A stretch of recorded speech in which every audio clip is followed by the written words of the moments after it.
Salve, salve, rapaziada! Bem-vindos ao canal Velho Sim, mas Nerd também. Um canal sobre mangás, filmes, games, arhwás e suas curiosidades. E vamos começar estreando falando sobre Cavaleiros do Zodíaco. Cavaleiros do Zodíaco foi o anime da minha infância. E eu lembro que cada um tinha seu personagem favorito e defendia com unhas e dentes, mesmo que significasse entrar numa briga com um amigo.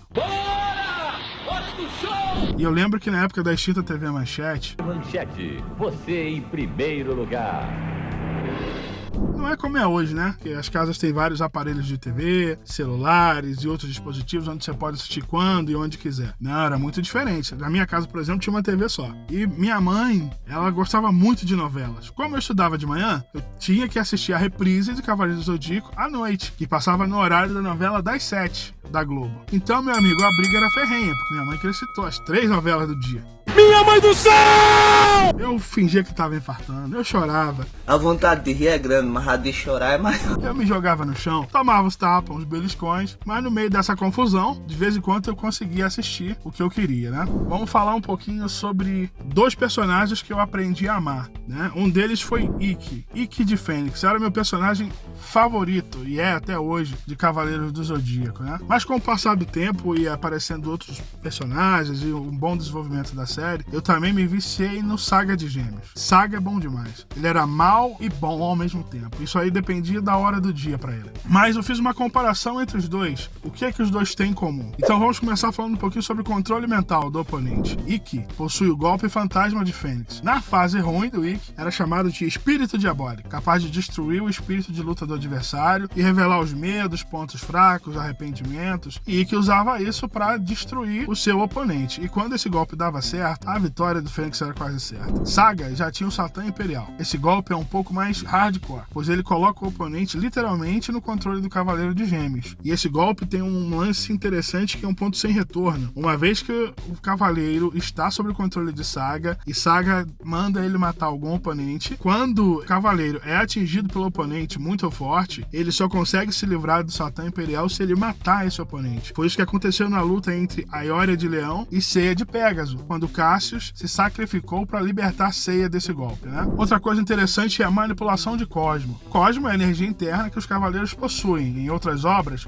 cada escritor dá um nome diferente para essa força misteriosa. Ou vocês nunca ouviram falar, por exemplo, sobre Ki ou Chakra? Voltando ao Cosmo, é dito que se parece com um pequeno universo dentro de cada cavaleiro. Aqueles que conseguem queimar mais intensamente o Cosmo conseguem um poder mais destrutivo que o seu oponente. E que possui um Cosmo ameaçador, que relaciona seus poderes com fogo. É dito que nem mesmo as chamas do inferno seriam capazes de queimar sua pele. Vai dizer que não é engraçado quando vemos que alguns tentaram usar chamas contra ele. Assistir Ikki atravessando as chamas e ainda tirar sarro do adversário, isso era maneiro pra caramba. Pra mim, esse sempre foi um dos pontos altos do personagem, né? E meu amigo, ninguém resiste a uma ave fênix bem dada no meio das ventas. Saga já tem explosão galáctica, que é um poder de galáxias colidindo. Essa energia é arremessada contra o seu adversário, chega a ser covardia, né não? Essa técnica é tão poderosa que os próprios Cavaleiros de Ouro a temem. E onde cai, meu amigo, não sobra nada pra contar a história. Uma coisa muito interessante entre os dois também são as entradas triunfais. Essa, se não for minha parte favorita, eu nem sei qual é. Eu ficava esperando e torcendo pra ver o Ikki aparecer. E o mais interessante é que os dois têm isso em comum. Eles deixam todo mundo se arrebentar e depois chegam de forma extravagante pra salvar o dia. Quem não lembra de Ikki na Casa de Virgem, que pra mim é uma das grandes lutas do anime, onde vemos realmente o poder, a astúcia e a perspicácia do Ikki ao lutar contra o Shaka. E tem várias outras como em Asgard, onde salva o Shun 2 vezes no mesmo arco. O Shun também, vou te falar. Agora, ele salvando o Cano no inferno também é uma das minhas cenas favoritas. Apelão demais. Saga já aparece mais nos filmes. Ele é sempre recrutado por um deus inimigo, dá um pau nos Cavaleiros de Bronze e depois os coloca no caminho da vitória. Mas em Alma de Ouro, a melhor parte é quando Milo tá levando uma sova dos guerreiros deuses com a ajuda de Camas de Aquário. Milo tá quase se ferrando de vez, numa explosão de chamas. Quando Saga aparece, com uma mão só, desfaz o golpe do oponente e parte pra cima sem pena de quem tá do outro lado. Mesmo vendo Camus na sua frente, manda uma explosão galáctica de cair o queixo, que por sinal é uma das melhores cenas com melhor animação dessa série. A galera vacilou nessa animação aí, hein? E por último, sem piedade ao ensinar os companheiros. Aí não tem pra ninguém, esses dois são o máximo nesse quesito. E que faz sempre questão de mostrar as fraquezas de seus companheiros, inclusive ferindo o orgulho deles. Lembra-se da luta contra Liminades? Sei, Yoga e Shun são derrotados facilmente, por serem enganados por seus próprios sentimentos. Quando o Ikki chega, ele dá um pau tão grande na Marina que dá até pena. Após isso, sai andando, e Yoga diz que ele é um verdadeiro amigo porque não olhou pra trás. Saga faz a mesma coisa em cada vez que enfrenta os Bronze Boys. Nos filmes, dá uma surra neles, até que eles entendam o que devem fazer. Como já citado, em Alma de Ouro ele ensina ao Milo que, se quem está do outro lado é um amigo que traiu a justiça, não há por que se conter. Posteriormente, na luta contra o irmão de Siegfried, ele luta a ponto de fazer o guerreiro Deus se libertar de seus traumas e alcançar o verdadeiro poder interior. Após isso, uma explosão galáctica com armadura divina que, meu amigo, é brincadeira. Mas o ataque é o suficiente para libertá-lo do controle que estava sofrendo. E aí, qual é o seu preferido? As curiosidades entre esses dois. Pra mim, os dois são maravilhosos. Fica aí pra escolha nostálgica de cada um. Se gostou, pra mais conteúdo, segue, comenta, compartilha. Abraços, até mais. Valeu, galera!